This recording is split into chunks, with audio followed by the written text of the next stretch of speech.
This is a Dragon Blazer production.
Hello, everybody, and welcome to a brand new episode of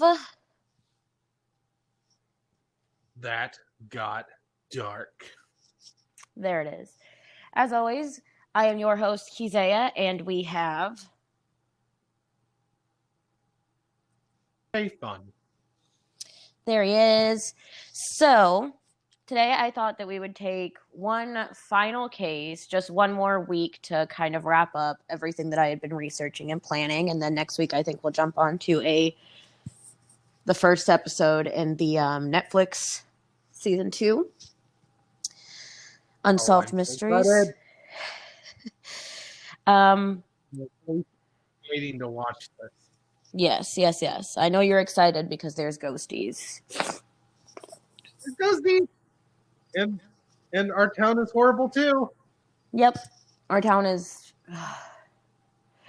I really can't wait to do that episode so I can tell everybody online how fucking terrible our town is. Right. So, how do you feel about child murder? I think we've already established my feelings on child murder. So it's bad. So, like, one more episode should be fine, right? I told you to give me a normal death, okay? I'll give you normal. I haven't. Like some cheating wife that probably deserved it. Why? Why do you have to torture me with these kids? And then this time, she plays some emotional bullshit on me and sends me pictures or videos of the case we're about to do, showing what I'm going to assume is the calm before the horrible storm, and really emotionally manipulating me to hate this son of a bitch. If it goes the way I'm assuming it's going to go. Yes. Now there is one more thing. And I am just going to put this out there to everybody. I am not trying to be a bitch, but if you are a Chris Watts supporter, please steer clear of this case, because what I am not going to put up with is victim blaming. And I'm not saying that means you can't ever watch or listen to my podcast again or anything like that, but we are not going to victim blame on this podcast. And that includes this case, because for some oddball reason, everybody likes blaming the victim in this case, like the murdered woman. And I'm like, we're not going to do that. Well, we'll see how this case goes, but I you know what? Fuck it. I will just call you out on that bullshit if I see it the way you don't see it. I mean, yes, but what we're not going to do is victim blame. I try really hard with all of the cases that I do, even if I don't like the person that got murdered or that was, whatever happened. I try really hard not to victim blame, because the victim had no control over what happened to them. And there's always another way out that isn't killing somebody, or at least most of the time. Not all the time, but most of the time there's a way out. And this guy had a very easy out that he could have taken, but instead he chose to kill his 3-year-old, his 4-year-old, and his wife. Spoilers. So, well, we don't need to do the podcast. We already know what's about to happen. So on this podcast, if that's what you're about, then please stay from this episode and come back for another one. But we're not going to victim blame. So what you're saying is there's a lot of Chris Watts supporters out there? Okay. So now that that's out of the way, no victim blaming, let's talk about the case. So those videos I sent you, what did you think? Well, if I didn't know that we do a podcast where people are terrible, fucking shitty people, I would say, man, that seems like a really good family. So nice, happy, you know, doing some fun stuff. He's doing push-ups with his girls. So sweet. Mm-hmm. But then I remembered we do a podcast where we talk about the worst, darkest bullshit of humanity. And I just have a feeling that bad things are going to happen to the people I saw in that video. Yes. So the first one we're going to talk about is the wife. I'm pretty sure that she was at least in one or two of the videos that I sent you. Her name was Shanann. She had really pretty, like, black hair that came just below her shoulders, and she was a budding entrepreneur, and, like, as horrible as it sounds, I'm going to say it like this, she was in an MLM. So she was in, like, a Mary Kay type of situation. I can't remember the name of the company that she worked for, but I know that that's what she was doing as a job. Okay. So she had little host parties where she sold makeup and shit. Well, she worked for a company that I believe sold like shakes and stuff like that. But yes, essentially, like she did like one of those things. Yeah, the MLM I think type my of mom work. My mom used to do Tupperware parties and shit. I see. Okay. Well, and that's why she was on Facebook so much. So those videos that I sent you all came off of Shanann's Facebook page. Mm-hmm. So lots of people, and that's why I started out the video or the podcast the way that I did, because a lot of people say that, like, for some reason they like love Chris and hate Shanann, and they're like, oh, she was an absent mother, oh, she was this, oh, she was that. But every time that I watch those videos, all I see is a woman who loves her children dearly, very much. I mean, I didn't see anything to argue that. So she was born on January 10th, 1984, and she died on August 13th, 2018. Those were from 2017, so that was a year before. Yes. And then I should have sent you the video where she tells Chris that she's pregnant, because that was the first time, like, I remember when, like, this case first came out, because, like, I've been watching this case for a while. Like, Stephanie Harlow did a video on this case when it first started, like, before Chris even went to trial. That's how, like, quick she was to jump on this case, right? And I've been watching the case since then. And I remember when the video of Chris finding out that Shanann was pregnant came out, that was the first time, like, I remember seeing through the facade, and I remember being like, he fucking hates his life, because he just did not seem very happy that he was about to be responsible for another child with this woman. I mean, he seemed to be really good with his kids in these videos. Yes, but he completely betrays their trust later.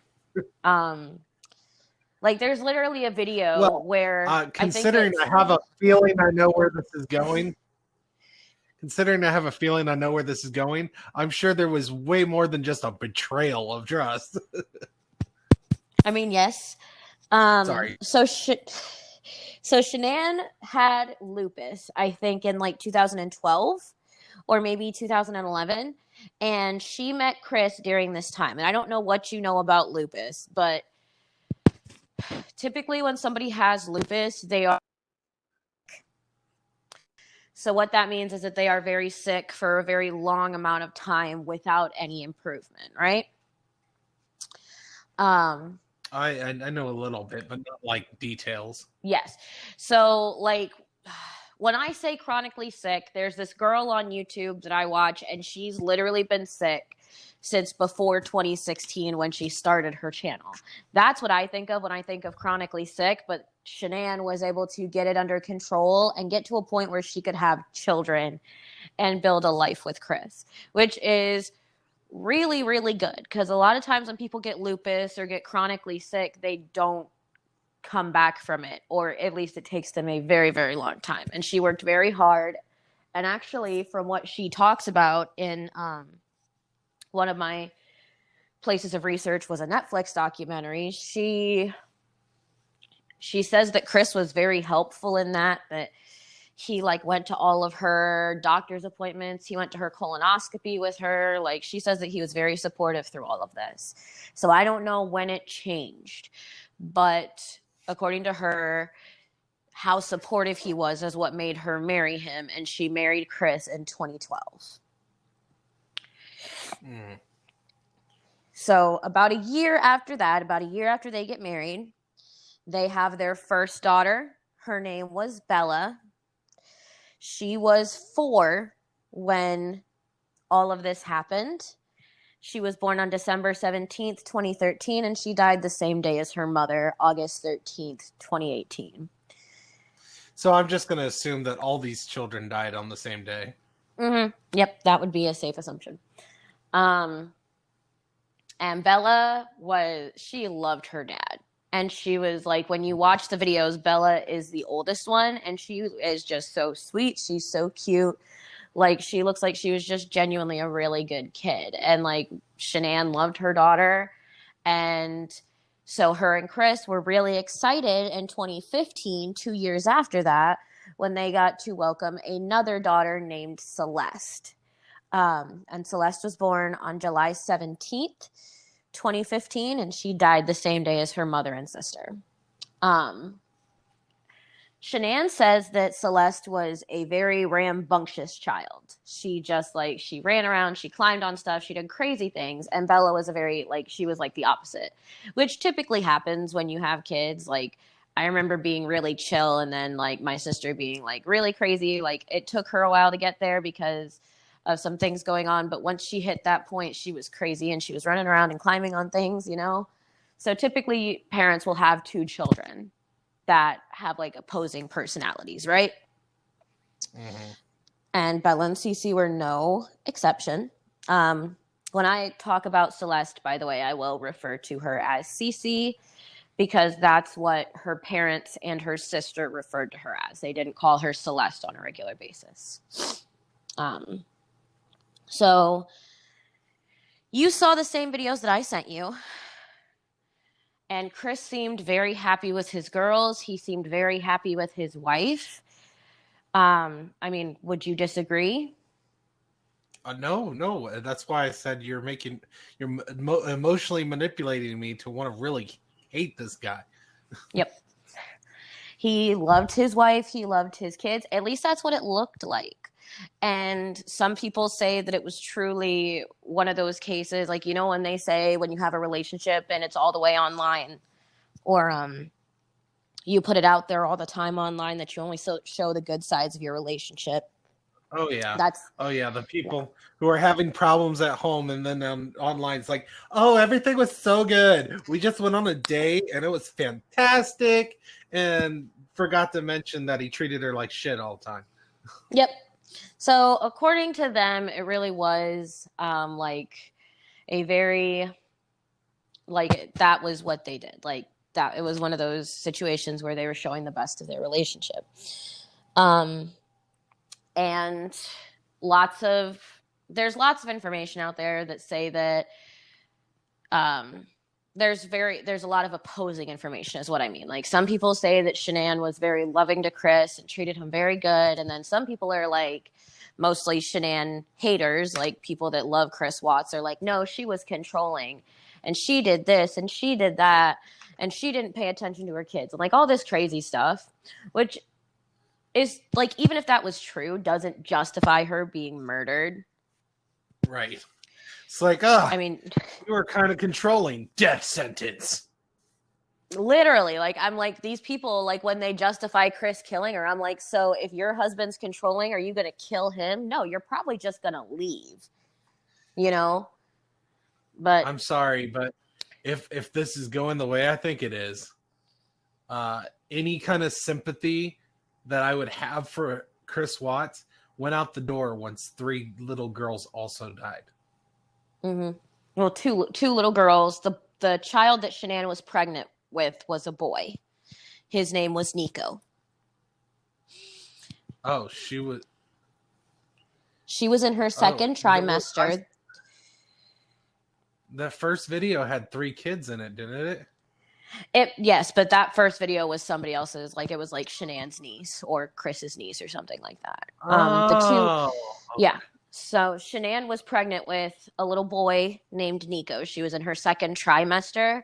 That's why when Chris was convicted, he got convicted of unlawful termination of a pregnancy, because at that point Shanann was very far along, and like, they had names picked out. They were getting ready to start the nursery. Like, you know, it was pretty serious. Like, you know, she was so excited because Chris wanted a boy so bad. He wanted a little boy so bad, and she was like so excited because she could finally give that to him. She was like, I've given him 2 girls, I want to give him a little boy.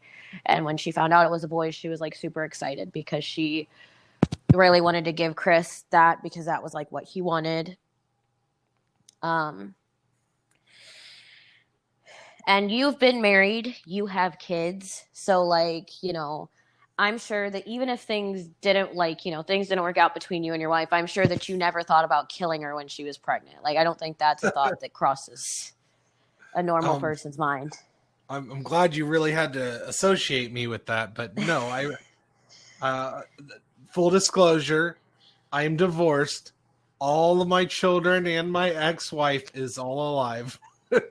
Yes, they're all living. Thank goodness. Stephen is not a wife killer and a child killer. Yeah. I'm trying to get famous off podcasting, not by murdering my family. Yes. We'll talk about some things here at the end of this case, because there's some things that have come out. Like, again, I said that the person I watched the most when this case came out, like, I remember like watching her videos as the case was progressing, was Stephanie Harlow's videos. She comes out a little bit later after Chris has been tried and he's in prison, and she tells us some interesting things that he says. And after I tell you what he did to his family, then I'll tell you those things that he said, and I will let you have an opinion on that. Because I actually was not able to find that information anywhere else, but Stephanie's videos are typically pretty reliable. I don't know where she finds her information, but I'll look up the letter that she was talking about, because she was talking about a letter that he wrote to his mother, and tell you some of the things that he says in it. So we'll talk about that closer to the end.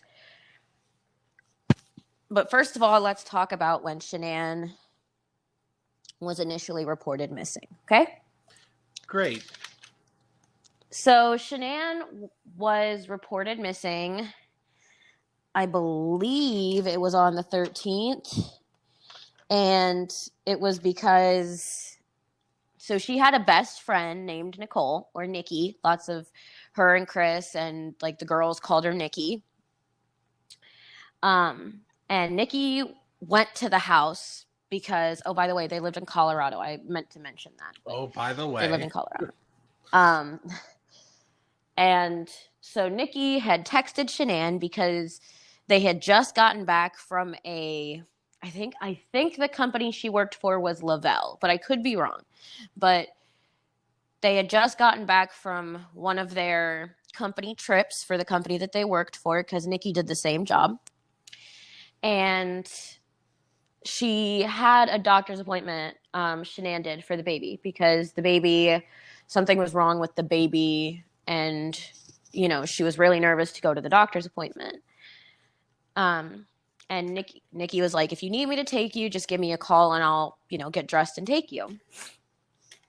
And she didn't hear from Shanann after she sent that text message, so she was like, just let me know how it goes. Well, hours later, like we're into the afternoon at this point, She never hears anything. So she's like, you know what? I'm just going to go over there. Chris isn't home. Maybe she passed out. I think she had maybe prenatal diabetes. So she was like concerned that maybe her sugar had dropped, which is a very real concern. If you guys know anybody with diabetes, you guys would know that, their sugar can drop in an instant and they can be like literally down. Like it literally could take less than 15 minutes if they took too much insulin or, depending on what's going on. So she's like, I'll just go over and check on her. Well, she gets to the house. She can see Shanann's shoes and Shanann's purse. Her car is in the garage with the girls' car seats. She can see all of this from outside of the house. So she calls Chris and she's like, hey, have you heard from your wife? I haven't heard from her. And he's like, no, I haven't heard from her. She said she was taking the girls on a play date, though, so don't be freaked out. And Nikki was like, yeah, but her shoes are here. Her purse is here. Like, everything's here. So she gets worried. She decides that she's going to hang up with Chris and call the police. She calls the police, and Nikki is very, like, you can tell on the 911 call that she's very, very concerned. She's like, my friend has diabetes. I dropped her off at 2:00 this morning and I haven't heard from her since. I'm really worried about her. Could you guys come over and do a wellness check? I'm at her house. This is the address. I'll meet you here. So they get there and nobody comes to the door when the police are knocking at the door or anything, right? So they're like, this is a little bit weird. Let's call somebody who has to do with this house, right? So they call Chris, and Chris is like, well, I'll be home as soon as I can, because he worked for an oil company, which we'll talk more about later. He's like, I'll be home as soon as I possibly can. I don't know how long it'll take, though, because I don't know how traffic is, right? Reasonable response. So Nikki then calls Shanann's parents. I think Shanann's parents might have like had their names on the house or something, because, and it's not something that I knew until I watched the Netflix documentary, because in the Netflix documentary, Nikki is like talking on the phone to Shanann's parents, and the cops are like, well, we can't do anything until we talk to the house owner. And Nikki's like, he's the house owner. Like, if I give you the phone, can you talk to him? Well, just as they are getting to that point, Chris pulls up. And Chris has a very strange line of behavior at this point. He walks up to the cop, shakes his hand, doesn't seem concerned at all. But then all of a sudden, it's like a switch flips, and he takes off running and opens the garage. And he like runs to Shanann's car and like opens the door. And he could have been doing anything. He could have been trying to make himself look concerned. I know that like when I watched Stephanie Harlow's videos, she speculated that maybe he took something out of the car. Like maybe he had put something in the car, or Shanann had left something in the car that would have led to her being found earlier than she was, and she might have taken something out of the car. I don't know. But that is something that she speculated. Personally, I think that he was putting something in the car. I think that maybe, knowing what he does later, I think maybe he was putting something in the car so that if they decided to check her car, it looked normal. Because remember, Shanann's best friend was there, so if something significant was missing out of her car, she would have been like, that's not what her car normally like. And so I think he was leaving something in the car to make it look more normal. I don't know. What do you think? I mean, running around like a crazy person, it's possible he's trying to make himself look concerned. Right. But, without knowing what was found in the car, I don't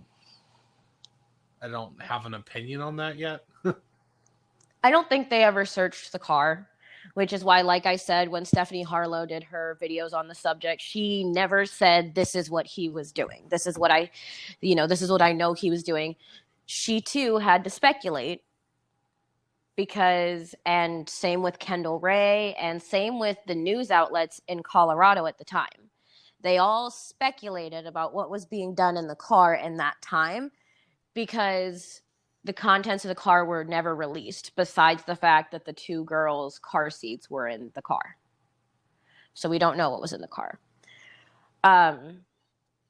Chris goes into the house and goes from the garage to the living room, and he's like yelling. He's like, Shanann, Bella, he's like, again, trying to make himself look extremely concerned, opens the door and lets the cop in.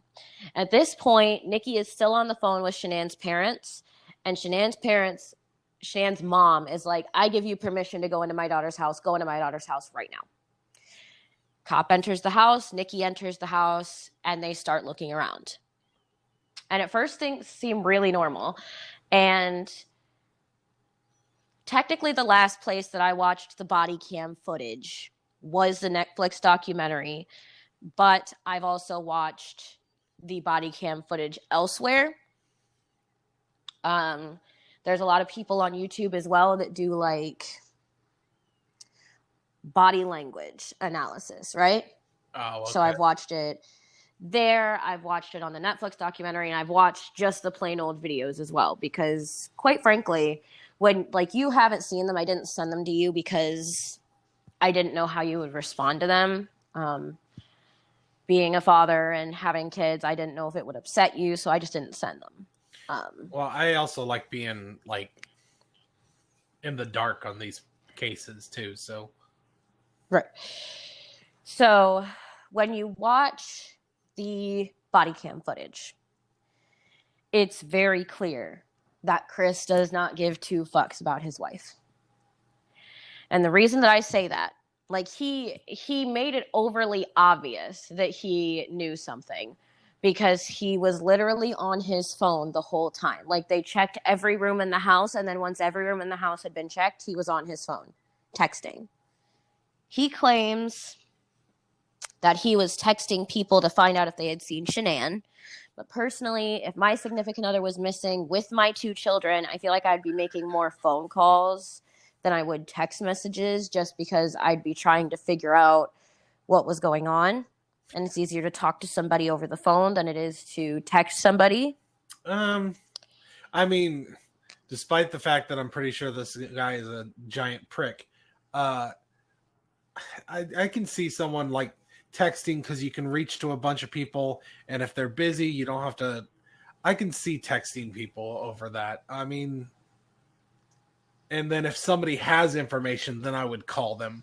But I mean, I have never been put in this position, so I can't say from experience what I would do. But that doesn't seem super suspicious to me. I think the part that seems suspicious to me is that, like, when you watch the body cam footage, until they go over to the neighbor's house to see his security cam footage, because he actually had security cam footage of the night before. Okay. Until they went over to see that security cam footage, Chris did not put his phone down. And at this point, he already knows that his wife and children are dead. We'll find out exactly what happened later, but he knows that they're gone.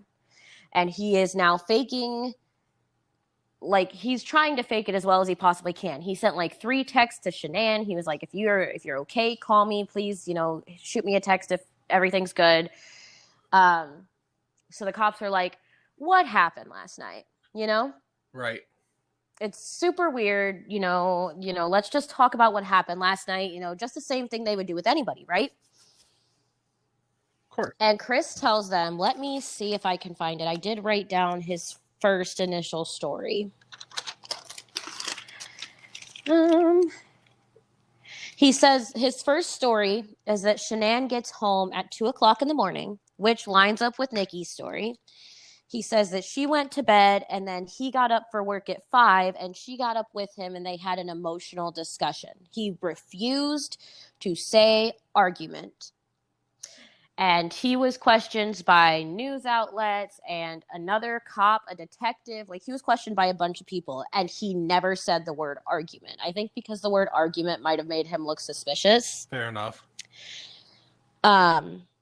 Did he say what the emotional discussion was about?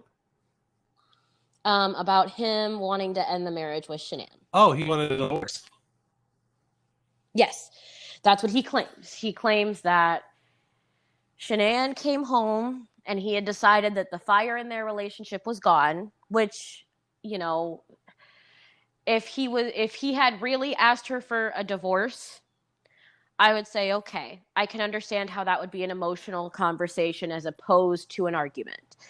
But the way that he was so adamant on it being an emotional discussion sticks out to me as a little suspicious. A little suspicious. No suspicious. I don't know. Chris Watts is sus. You know, that's what's happening right here. And I think that the cops actually started to maybe think that something was going on.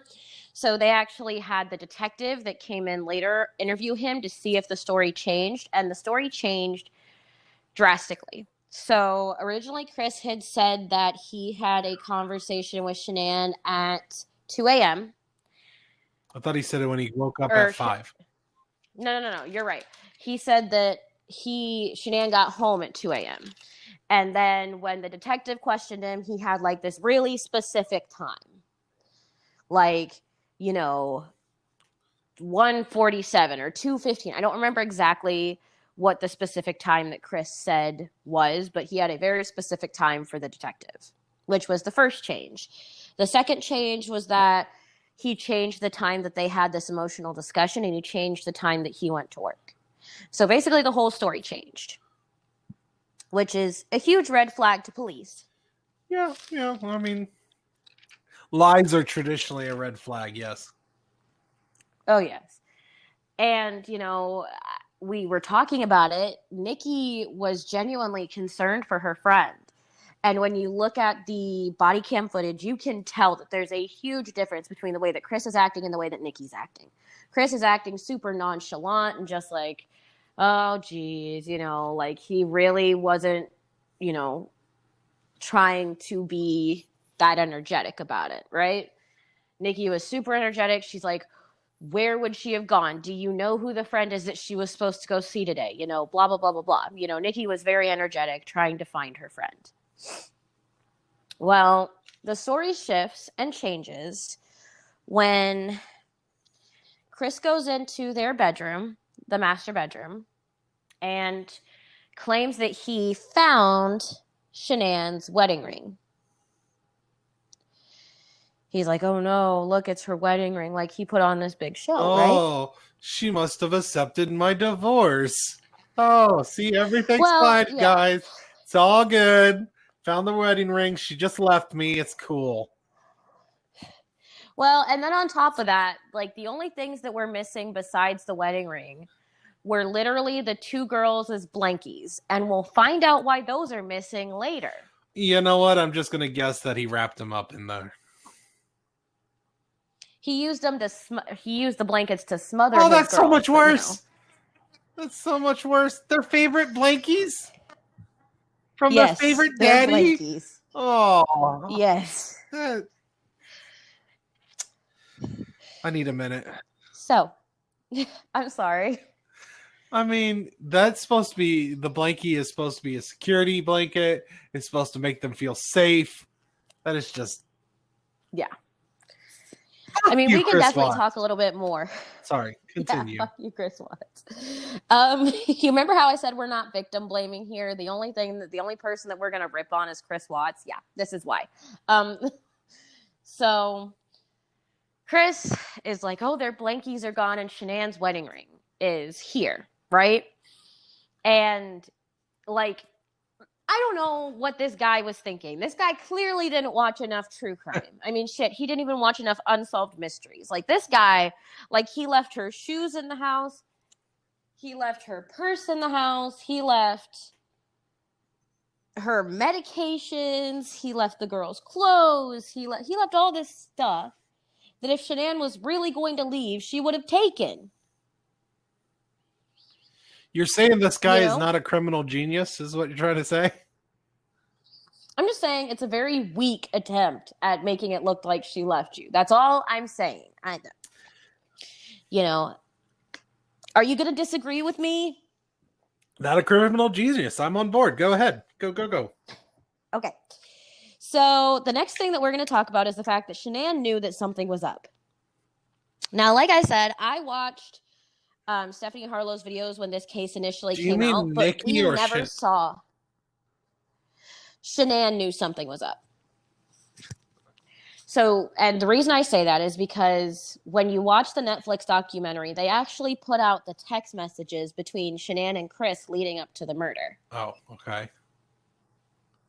So, like I said, I was watching Stephanie Harlow's videos when the case first came out. But when the Netflix documentary came out and I watched that, I was like, holy shit, she literally knew that this guy was about to leave her. Oh. She thought he was going to leave, not just, make her leave from this plane of existence. Yes. Let me see if I can find exactly where I talk about the text messages. Okay, here it is. So in the text messages, we find out that Shanann had gone to North Carolina, which is where her parents live and Chris's parents live. And Cece was allergic to nuts. She's like allergic to every single nut. Like they can't make pistachio. Like literally there's one of Shanann's Facebook videos where she's talking about how they have to be really careful because they were going to make Italian cookies, but they had to be really careful because Cece's allergic to like every kind of nut. So they couldn't have any nut cookies and they all like nut cookies. So they were like, we have to be really careful, right? Well, I guess at some point when Shanann was down in North Carolina, she met with Chris's parents to let them see the girls, which I think is a fucking saint move, like unless I'm getting along, like unless I love my in-laws like they're my own parents, I'm not going to probably take the time to stop and spend time with them if my spouse isn't with me, because she took this trip by herself. Chris was not with her. So maybe, that's just me personally. Maybe she just wanted to know who created this piece of shit. Well, I mean, so Chris's parents didn't like Shanann anyway, I don't think. Oh. Because, and I don't think Chris's sister liked her either. Like, there was this idea that Shanann was taking away their son and their brother instead of... So typically when a marriage happens, it's like we're adding a person to our family, right? Mm-hmm. They saw her as taking somebody away from their family, which they really shouldn't have done. And so they really didn't like Shanann anyway. So they go to see Chris's parents. And at some point while they're there, I don't know what exactly happened. I assume there was some nuts involved. Because Shanann texts Chris later that day and she's like, you should really call your dad and tell him that you didn't appreciate your mom putting your daughter's life at risk today. Which I agree, she really shouldn't have put him in the middle. But also at the same time, I would hope that if, Shanann was pissed off because in some way her mother-in-law put Cece at risk. And you have kids and you had a wife. So if your wife called you and was like, hey, your mom put Xavier's life at risk and I do not appreciate it, you probably would not be too pleased with your mother. That's your kid. You're not going to be pleased with her because she put your kid's life at risk. Yeah, fair enough. So Chris didn't really seem to care, which, to me was weird. I'm sure to you is weird. You're like, that's, your child, what? But whatever. So he didn't care. He didn't respond to Shanann until like later that evening. And at that point, he was like, I'm sorry I missed your call. I'm sorry this. I'm sorry that. And Shanann was like, fuck you. Like, you can fucking ignore me all day long, but you should have called your kids. Like, at this point, they had been down there, I think, for like a few days at least. And every time that the girls had spoken to Chris, it had been because Shanann called Chris, not because Chris called his girls. And she was like, that's kind of bullshit. You're kind of acting like a dipshit of a father. Call your girls, right? Which isn't unreasonable. And so Chris calls his girls that night and talks to them. Now we're going to take a pause from what's happening in North Carolina and talk about what Chris is doing during this time. Strippers. So a while back, before Shanann had gone to North Carolina, I don't know exactly how much time before then, Chris had started messing around with a girl from work. So when Shanann took his girls to North Carolina for a week or a week and a half or whatever, he was at the sand dunes, I think in California, with his girlfriend, Nicole Kissinger. Oh. He's a bigger prick than I even knew. Okay, I guess than having an affair, but still, this really doesn't paint him in a better picture or anything. No. And I will say this, I'm not going to talk about Nicole Kissinger. Lots of people have their own opinions about Nicole Kissinger. But Nicole Kissinger actually went and, like, she didn't turn herself in because the cops weren't looking for her, but she definitely was like, she went to the cops and told them what had been going on.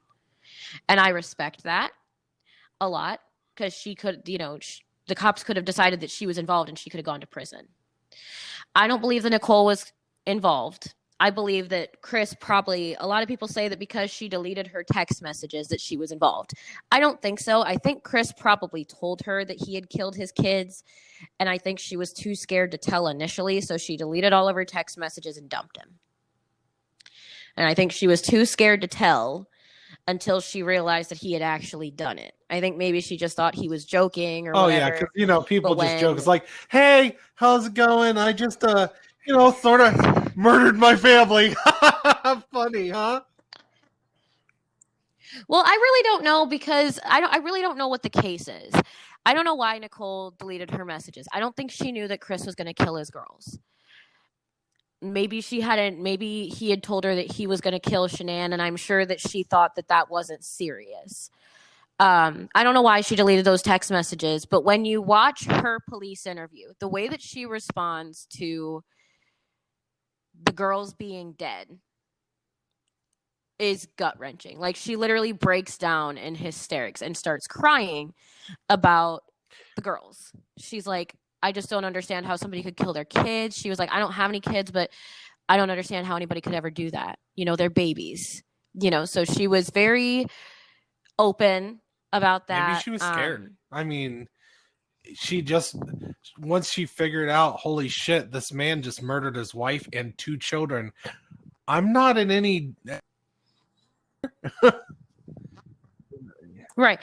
Well, and not to mention that I don't think she really found out that Chris was, like, in trouble until he was arrested, because the week that Shanann went missing, like a couple of days after she was reported missing, if that, like literally I think the night that she went missing, he put their house on the market and started looking for apartments with Nicole. Oh. So I don't know. Nicole doesn't seem like she was involved.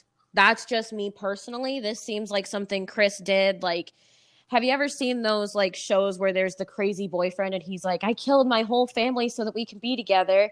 Like, I think that's what this situation was. I don't think she knew what was going on. I don't think she knew it was going to happen. I think he just came up to her one day and was like, so I killed my wife and kids. We can be together now. And that probably scared the fuck. Some guys give flowers. Others murder their family for you. I mean, very, very romantic. Yes.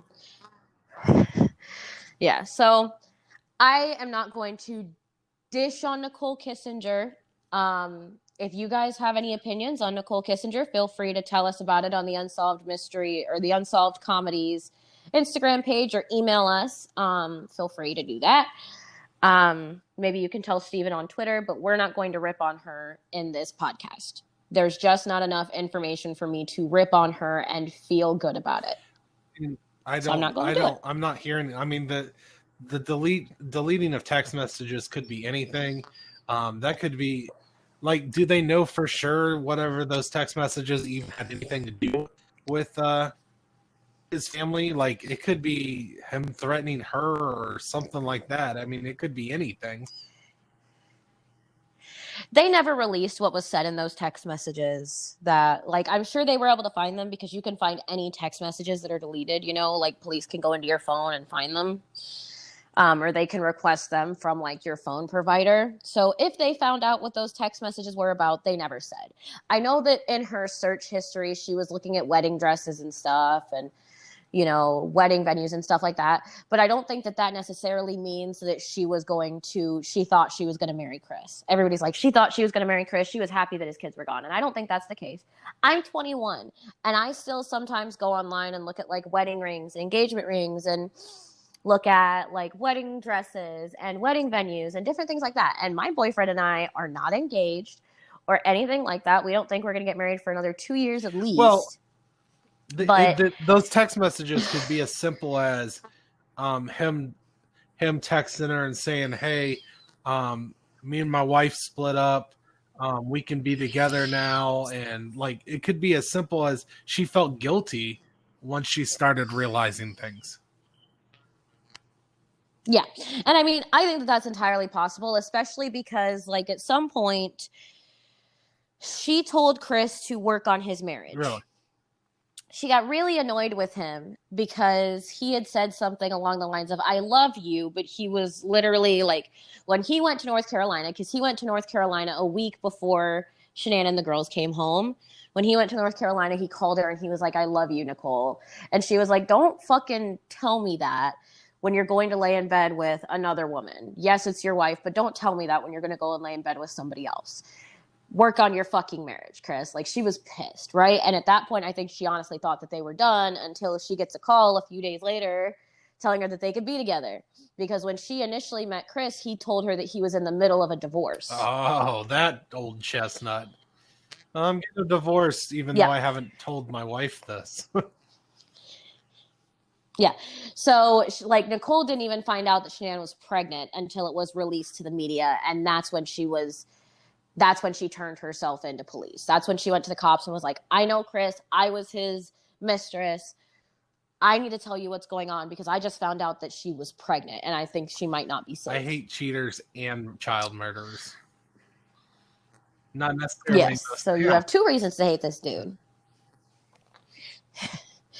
So let's talk about the security cam footage real quick, and then we'll finish talking about what Shanann. Well, let's finish talking about what Shanann was texting her friends. So Shanann was texting Nicole every day, and then once. So wait, the girl she's having an affair with is Nicole and her friend, or is that the same person? Yes. No, they're separate. Two Nicoles. Nicoles in Nicole the story. Kissinger was. Gotcha. Just making sure. I was like, wait a minute, Yes. Nicole. Wait a minute, did I miss something here? Okay, so here's what we'll do. I'll call her best friend Nikki, and I'll call Chris's mistress Nicole. Okay, so that way we have a separation. So she's texting Nikki like every day, and she's like, something's not right. He's not talking to me. He's gone 5 weeks without sex, and he hasn't talked about it once to me. So she's starting to get suspicious because I guess they had a very healthy sex life. And at some point, he started rejecting her and not wanting to have sex with her and things like that, which you have to notice differences in your relationship. Like, if you're with somebody that doesn't want to have sex very often, you're probably, it's not going to be a red flag to you that they don't want to have sex. But if you're with somebody that wants to have sex 24/7, like all the time, like they're always in the mood, and then all of a sudden they don't want it, they haven't had it for 5 weeks, and they aren't even talking about it, it's a little bit of a red flag. You know what I'm saying? So she was in the latter. Chris and her apparently had a very healthy sex life. And at some point he just stopped talking about it, like, and didn't want to give it to her. And she thought it was just like, maybe he was going through something at first. And then when she was gone in North Carolina for a week or a week and a half, whatever, and they hadn't had sex in like 5 weeks, she was like, of course, when he gets here, he's going to absolutely have to fuck me type situation, like he's, she's trusting her husband. She's thinking he's not getting it from anywhere else. And she's thinking that that's what's going to happen. Well, between the day that Chris got there and the day that they went to the beach, I don't know exactly how the days fell. They could have been one could have been the next day. It could have been the same day. I really don't know. But she sends a text to Nikki and she's like, he kissed me once since he's been in town. And That was at the airport. You know, and then a couple of days later, she's like, he doesn't even want to touch me. Like, he won't even, like, you know, she was like, I'm literally laying over here naked, trying to get some, and he's doing a push-up challenge. Like, she could clearly tell that something was going on. Like, and, you know, maybe I'll have to have you watch the Netflix documentary sometime and we can do another episode on this case, but she literally could tell that something was going on. Like, she was pissed. And she even said to Nikki at some point, I think, that he's got to be getting it from somewhere else because he's not getting it from me right now. And Nikki was like, don't think like that. You know, just don't worry. When you guys get home, everything will be fine. And there was about a week's worth of time in between when they got home and Shanann went on her business trip. And in that week, Chris completely rejected her. She did everything that would have been obvious to him. Like, you know, everybody has like obvious tics that tells you that they, you know, that they're feeling like they want something, you know? And she did every single one of her personal tells. And he completely ignored her. She said something to him about it and he completely rejected her. And she said that she cried in her room for over an hour. So by the time she went on her business trip, she was pretty sure that Chris was sleeping with somebody, but he wouldn't admit to it. Yeah, cheaters are really big into telling the truth. Oh, yeah, really. So what we're going to do is we're going to talk about the security cam footage, because everything that I've told you is everything that we have. Like, I've kind of told it out of order, but the business trip and her coming back from the business trip was where we started this video or this podcast, because she came back and nobody's seen her. She was reported missing.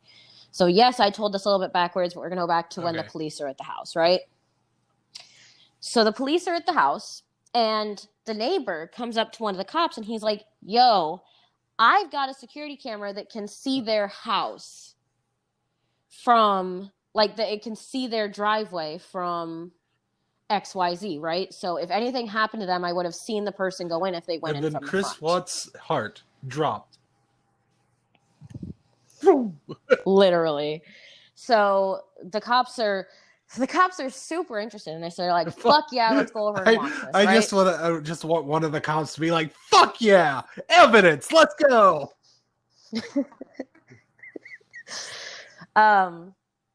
So they go over and they watch this security cam footage. And the only interesting thing from 2:00 in the morning, which is when Shanann got dropped off, to that time in the day when the cops got there, is that Chris pulls his truck into the garage differently than he normally would. He never pulls his truck into the garage, according to his neighbor. But for some reason, that morning at 4:45, when he was getting ready to go to work, he backed his truck up into the driveway, and you see him come out 3 times. Obviously, one was with Shanann's body, and one was with each child. Ugh. Son of a bitch. So, yeah. So the cops get this info, and they're like, all right, look, we're going to talk to this Chris guy. We're going to, So they call him in. I don't remember what day it was. I have in my notes here that it was the 14th, but that doesn't make any sense because he had time to put their house on the market and do all of that shit. So at some point, Chris gets arrested. And when he's arrested, they call him in and they're like, we want to have you take... Well, he doesn't get arrested right away. He's like... The cops call him and they're like, why don't you come in and take a polygraph just to clear your name so that we can talk about, who could have really done this, right?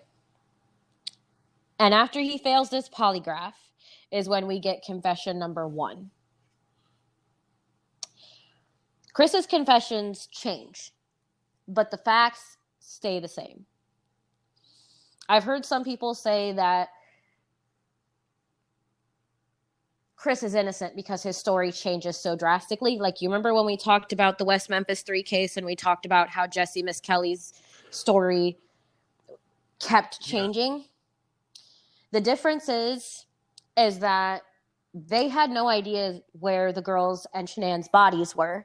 Chris was able to tell them. That's how they know that Chris is guilty. That's how they know it wasn't a false confession, because he was able to tell them where the bodies were. So, confession number 1, he confesses to his father. He claims that Shanann killed the girls after he asked for a divorce, and in a blind rage, he killed her. And then he hid the bodies so that he could cover for Shanann, and tells them where the bodies are. This is why motherfuckers are defending him, because they want to believe that he didn't kill the girls. Okay.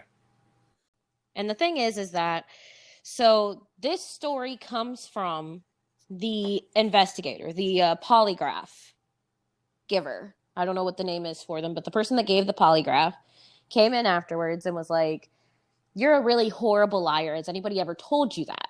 And I think Chris honestly thought that he passed the polygraph, and then this woman comes in and she's like, "You know, you're a really bad liar." And he's probably like, "Fuck."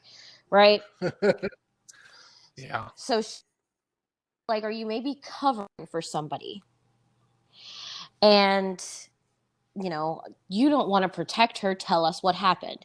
And when we look at what actually is said by the polygraph giver, she said that she never once suspected that anything happened to Shanann, but she thought that if she gave him an out where he would be less responsible, he would confess, which he did. Her plan worked. But because that story was put out there, lots of people want to victim blame Shanann, even though there's literally no proof that Shanann did anything. In fact, there's proof that Shanann was dead before either of the girls were.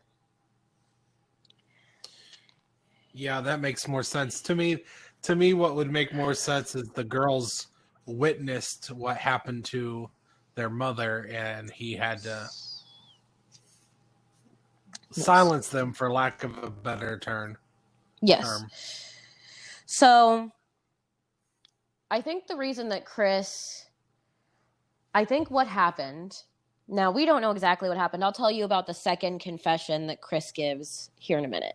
But I think that what honestly happened, I think that Chris started to maybe talk to Shanann that morning about wanting a divorce. And I think Shanann called him out and was like, "You've been fucking sleeping with somebody. You need to tell me who it is." They had an app on their phone where they could check like their bank statements and stuff. And she had seen where he went to dinner and it was supposed to be just him went to dinner. And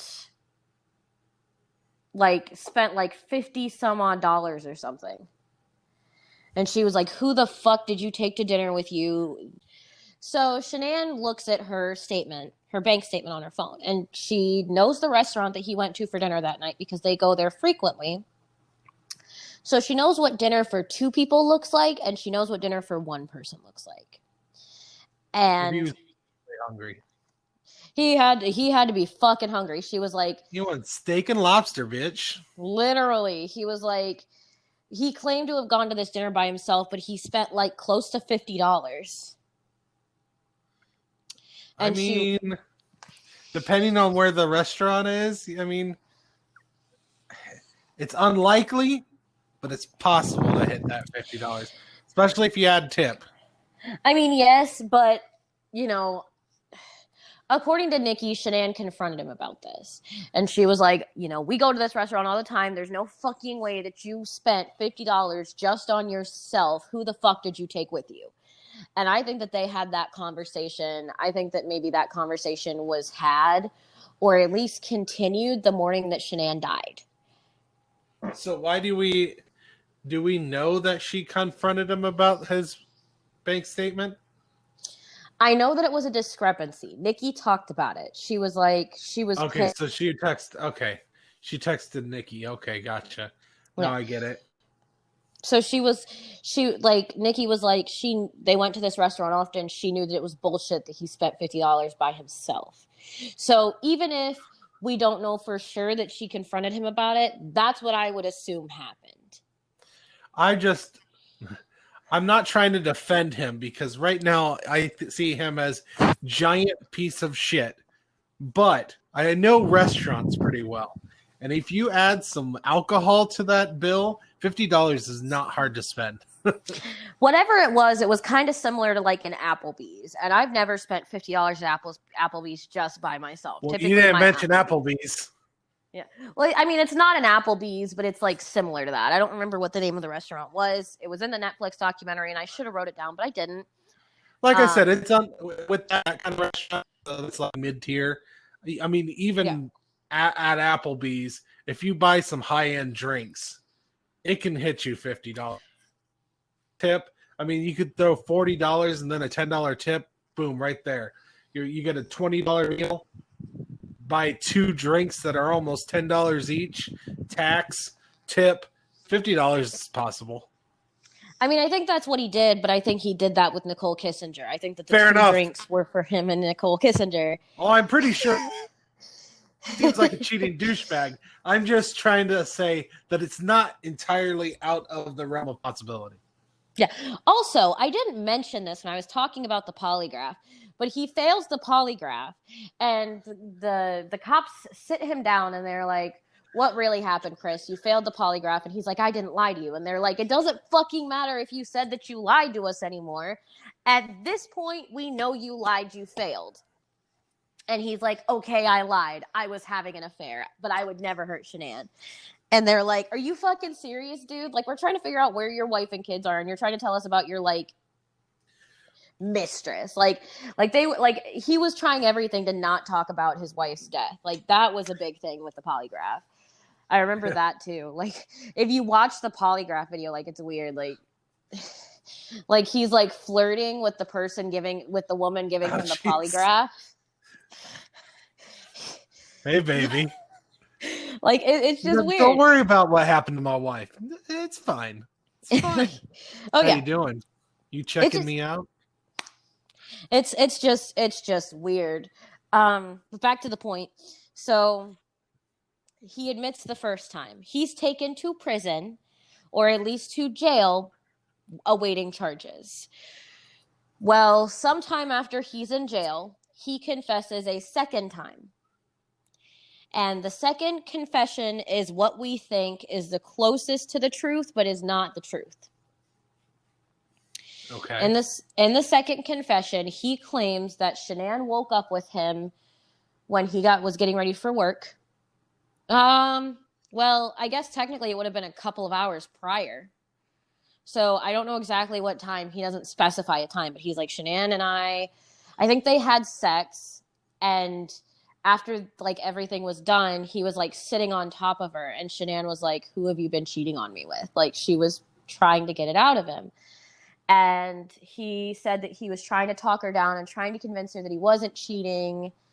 And at some point when he was sitting on top of his pregnant wife, he gets pissed off and starts to strangle her. And he says that he knew she was gone because when people die, they use the bathroom. And that's how he could tell that she was dead. Oh, so wait. So he's saying that I knew she was dead because as I was strangling her, she took a shit. I mean, I guess, like, he was like when you listen to it, he's like, I guess when some people die, they go to the bathroom. And that's how I knew that she was dead. Cartman was fucking right. I mean, it is scientifically proven because all of your muscles relax. So if there's anything in there, it's going to come out, you know? Jeez. Like, actually, I remember my mom telling me that. That's a scientific thing. Like, my mom was telling me that. No, I've heard it. I've heard it as well. It's just. Yeah. Like, I remember my mom telling me that in high school.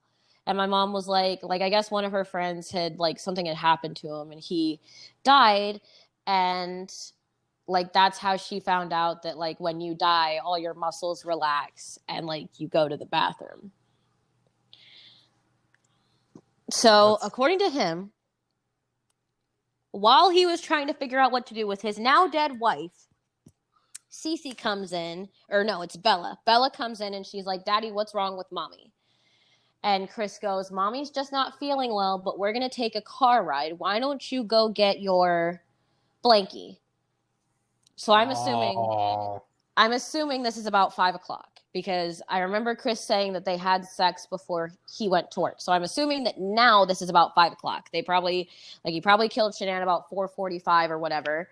and probably decided that he was going to take her body to an oil field at about 5.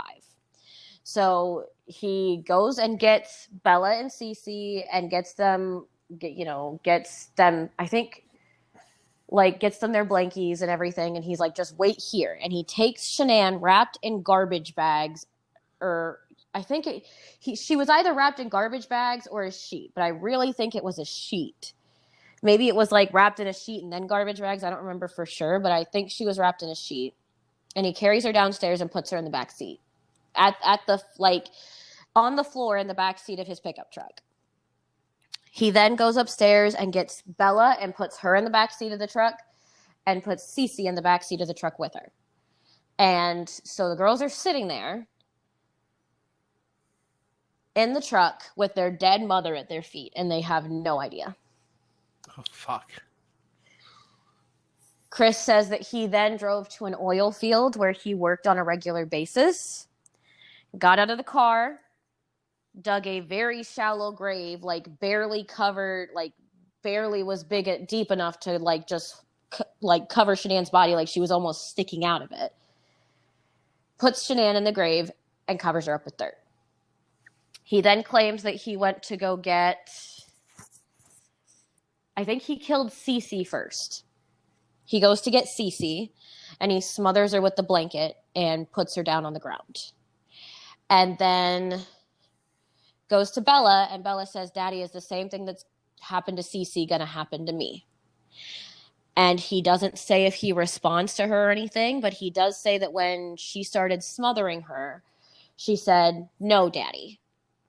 So she was, and when you look at the autopsy for these people, Shanann didn't fight. I don't think that there was any evidence that she fought, and Chris even said she didn't fight.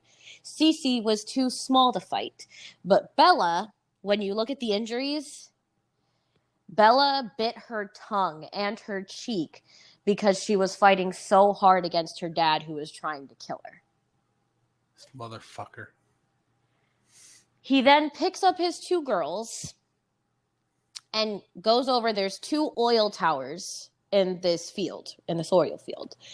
And he shoves Cece in one and Bella in the other. And I remember reading that the opening was so small that when he shoved Bella in, it was too small for her. So he had to use force to push her in. And I remember reading that was proven because there was a tuft of Bella's hair on the side of the tank that he shoved her into.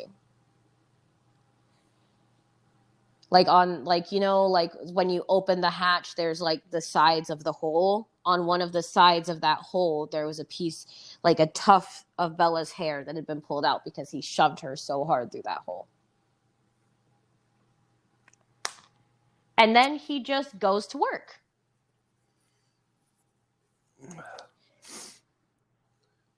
So, why don't we believe this confession is correct? So Stephanie Harlow goes over each of the confessions in one of her videos. I don't remember which one it was, but she goes over each confession in one of her videos. And she said the same thing that I think. She was like, I don't think Chris told the truth. I don't think we'll ever know the truth, but I think this is as close as we are right now to the truth. I personally don't think that Chris told the truth, because if Chris tells the truth, he loses all the attention that he could have. And Chris is all about that attention. There are literal fucking TV interviews where Chris is just reveling in the attention and just saying things like emotional discussion, or like, and he would just say the same words over and over again. Like, he was like, if they're safe, I want them back. And if they're not safe, I don't want to think about that. I just want them back. Like, he would just say the same things over and over again. But he was like thriving on it because he was on TV. You know, he thought that was like a big deal. I don't think Chris will ever tell the truth, like the full truth, because I don't think that Chris wants to lose that popularity that he could have. I don't understand what he could be leaving out that is worse than what he just said. I personally think he claims that he killed the girls at the oil field, and I don't know if I believe that. I personally think that he killed the girls at the house. According to him, he said that he was just on autopilot and he did not know what he was going to do when he got there to the oil field. I either one of two things. I think that he either premeditated the murder, and that's why we'll never find out the truth, because there was like weeks of planning that went into this. Or I think that he killed the girls in a different place. Allegedly. I don't know. This is alleged. This is something that I'm thinking. But I think that one of those two things is the reason that we'll never know the truth about Chris.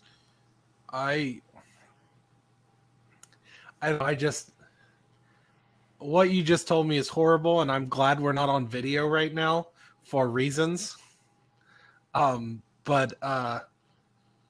that is horrible. I don't think it was premeditated. If it was, he probably would have thought a little harder and remembered, hey, if I'm going to try to pretend she's gone, I should probably get rid of like clothes and shoes. And, doesn't had a lot of planning involved. I don't know. Like I said, I just don't think it's the 100% truth. And there's other people out there, like I said, Stephanie Harlow thinks the same thing. I don't think this is the 100% truth. I don't think we're ever going to get the 100% truth from him. And that's just me, personally. I don't know. I guess I don't really need to know any more than this. Where did this happen at? Colorado. Do they have the death penalty in Colorado? No, he has life sentences. I hope he gets tortured constantly. He has like 3 life. Let me look it up real quick, but I'm pretty sure he has 3 life sentences and then another additional sentence for unlawful termination of a pregnancy.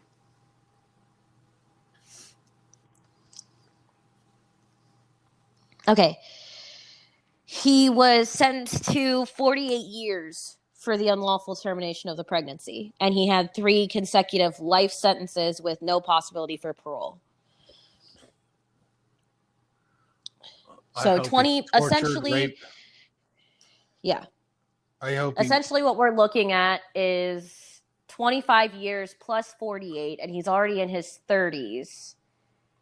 So even if he was only serving the 48 years, even then he wouldn't have gotten out until he was like 70. You said 25. What is life, 25? Yeah.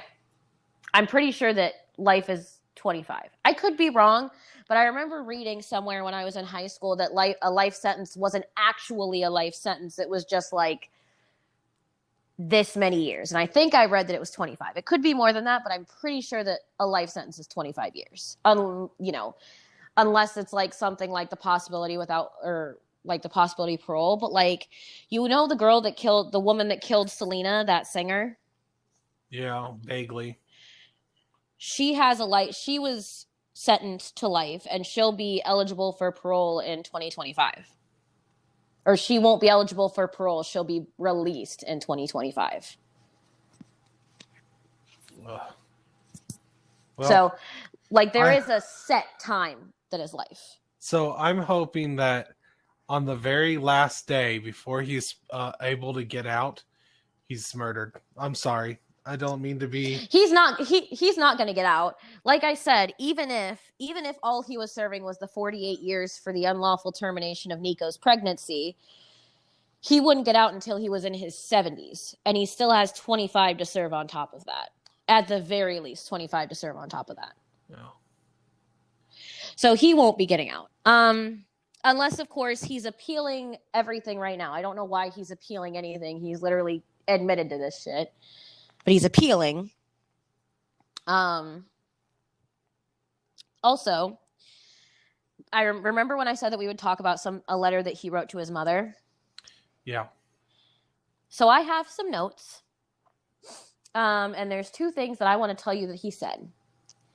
He said that he is a man of God, and being in jail does not change that, which is, okay, sure, whatever. Jesus and he hates also you. says that he is still a father. Ugh, no, you're not. I'm sorry. No, you're not. You stopped being a father when you decided to smother the life out of your 2 babies. Like, nothing that he did or said could convince me that he's still a father at this point, because he killed 2 of his children. With their security blanket. Literally. Like, and like, I'm one of those people, I believe in innocence until proven guilty, unless you confess. And he has confessed. And this, like, you know, like we've talked about this before. Everybody's like, well, Jesse, Miss Kelly confessed. No, he was coerced to confess. Everything with Chris Watts was recorded from the time that he took the polygraph to the time that he admitted and was arrested, to, you know, all of that stuff. So that's the big difference between these 2 cases. He also knew where they were. Yes, he did also know where their bodies were, which is something that Jesse Miss Kelly did not know, and he also couldn't identify the victims properly. So you have to remember those things, like when you're talking about, oh, well, he could have been forced to confess, except there were too many. If he was forced to confess, he would have gotten a lot more things wrong. You know what I'm saying? Like, he got too much right. He got the cause of death right, the location of the bodies right, what they were found in right, you know, the timeline right. You know, if he got all this stuff right, it wasn't a forced confession. Right. Do you have anything to add? Fuck this guy. I mean, yeah, fuck this guy. I don't know. I think this one's hitting me more just because he's a father, and as a father, I can't even fathom what he did. It's frustrating. Like, I can't, like, I'm not even a parent, but like, my mom always said, my mother and I have a very strange relationship, but my mom and I have always been close. And one thing that my mom always told me, she was like, you come first because you didn't ask to be here. So you come first. And being raised that way and being taught that as a child, like, that's the way that I think of any children that I would have in the future. I don't understand how you go from wanting these children and loving these kids and changing their diapers and bathing them and putting them to bed every night and feeding them to all of a sudden killing them.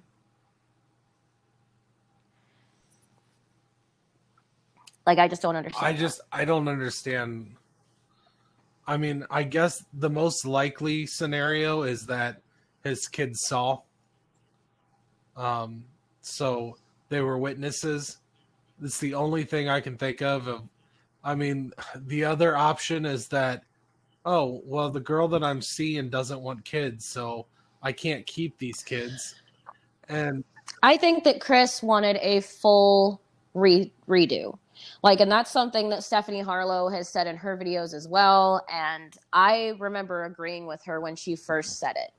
Because if you just didn't want to be married anymore and you just didn't want to have your kids anymore, you could have signed away your parental rights and divorced your wife and let her take the kids.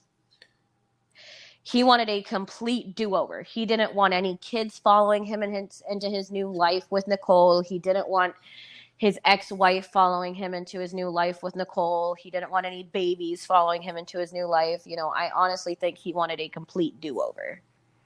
Like, he wanted the button from Clicker, the remote from Clicker, and wanted to go back in time. Well, I hope he enjoys his new life with Bubba. Yeah, really. I think what gets me the most is he tries to get sympathy because he's like, well, every time I close my eyes, I hear Bella saying, no, daddy. And I'm like, I hope you do. I don't believe that you do, but I fucking hope you do. I fucking hope it you never hear that stops. for the rest of your life. Exactly. Because she trusted you. You were her father. Like, there's literally a video, and I didn't send this to you because I knew that if I sent this to you and then told you what he did to his kids, that it would probably have broke you. Like, I you know, I knew you were going to cry, and I didn't want to make it worse. But there's literally a video of Bella singing a song about her daddy being a hero to her. Ugh. And, like, talking about all the stuff that he does for her. And, like, it's just like the cutest thing. And then, like, you know, he's like, well, I hear that every time I close my eyes. I hope you fucking do. That's how this little girl looked at you, was like you were her hero and you did everything for her and she was so proud of you. And you fucking killed her. I hope you hear that shit for the rest of your life. I hope you never get any peace or any fucking... I hope you never get another peaceful minute of sleep. Because you fucking killed your kids. Yeah, I agree. I 100% agree. He deserves the darkest reaches of hell. Oh, yeah. On Earth. And oh, hell. Yeah. Like, literal hell as well. Literal hell. It's just like, it's one of those cases, and that's why I wanted to cover this case. I know that we talk a lot about child murder, but this one is something called familicide, I believe. And they actually talk about it, like some of the facts on the Netflix documentary are like, are that most of the time when somebody murders their entire family, it's a man. You know, like they're basically warning people against this kind of thing happening because it's a real thing. It's a phenomenon and they don't know what causes it or if people are just selfish or if it's like something mental that causes it, because that's exactly like, you know, the Amityville Horror. Yeah. That was a familicide as well. Right. So I wanted to talk about it just because it's something that happens a little bit more commonly than people think. It's terrible. So what are you going to plug, Steven? A knife in that guy. I mean, I agree. Sorry. Anyways, I don't normally like to promote murder on this podcast, but some people deserve it. I mean, now you see why at the start of the podcast I was like, we are not fucking victim blaming. The only person that we're going to rip on is Chris. That's it. Fucking no. We're not gonna, like, I don't put up with victim blaming at the best of times, but in this case specifically, I will not do it. Like, that's why I was like, if you love Chris Watts and you're just gonna rip on me and tell me how horrible Shanann was and how she deserved to die, then please do not watch this episode because you can fuck right off. I'm sorry. I don't care if you are a loyal listener. You can fuck right off. Like, I won't put up with victim blaming.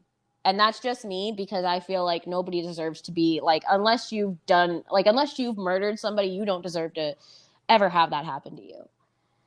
You know, I feel the same way about like the Casey Anthony case. Like, sometimes people are like, oh, Kaylee was just too much for her mom to handle, so she just gave her some Xanax every now and again or whatever. And I'm like, no. It's not Kaylee's fault. It's Casey's fault. People do that commonly, like when they want to defend the murderer or the person that did something bad. And I'm like, no, we don't do that here. There's people that date Charles Manson, or dated Charles Manson. So there's crazy people everywhere. Yeah. But I'm sorry. Just wait, guys. We're going to be doing a Charles Manson episode once we get finished up with the Netflix Unsolved Comedies, and I believe that I'm going to actually do that one with both of my sisters-in-laws. Unsolved Mysteries, yeah. And I believe that I'm going to actually invite both of my sister-in-laws to do that episode with us, both of your cousins, because they both love Charles Manson. So we'll probably have Kelsey and Dara for that one. They may enjoy the case, but I don't think they love Charles Manson. No, you're right. They enjoy the case. I shouldn't have said that like that. But they love the Manson. They're not one of the ones that like to date Charles Manson. Okay, let's make this clear. No. Yes, they think that Charles Manson is a fucking horrible person as well, but they enjoy the case. And I think we're going to try to do a Pazuzu Alvaro case as well. So if there are any other cases that you guys would like us to cover, oh yeah, let's plug the let us know. pluggables. So you can find me on Dragon Blazer Productions on the Facebooks, the Instagrams, the YouTubes. You can also find me on Twitter at Dragon Blazer Pro. Yes, and you can find the Unsolved Comedies page on Instagram, unsolved_comedies. And actually, I'm going to try to this week get a Twitter set up and maybe even like a Facebook set up for it. So we'll see about that. If you guys need to give us any information or anything like that, be sure to hit us up on one of those pluggables. Indeed. All right, Steven. I'll let you close this one out because you feel so passionately about this case. Holy shit, that got dark. Alrighty, guys. Thank you so much for listening. Have a great evening.